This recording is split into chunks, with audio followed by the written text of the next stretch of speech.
अस्सलाम वालेकुम दोस्तों, तुसां दे पे मुमताज़ भाई दा यूट्यूब चैनल थानू आई थोड़ा जहा देसी माहौल ते सैर तफरी करवाने पे कि भाई इस जगह ते किस किस्म का माहौल है। और पीछे थोड़े सामने थानू कमांद नज़र आ रहा है। लो जी, देसी माहौल थानू नज़र आना पे।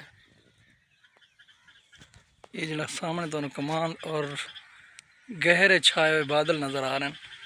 बेहतरीन जो सीनरी पेश करने पे थोड़े सामने ज़बरदस्त माहौल।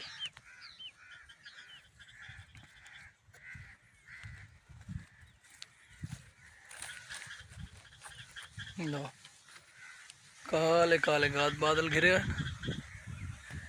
ते नज़ारा थानू नहीं नहीं नहीं देसी माहौल का नज़ारा।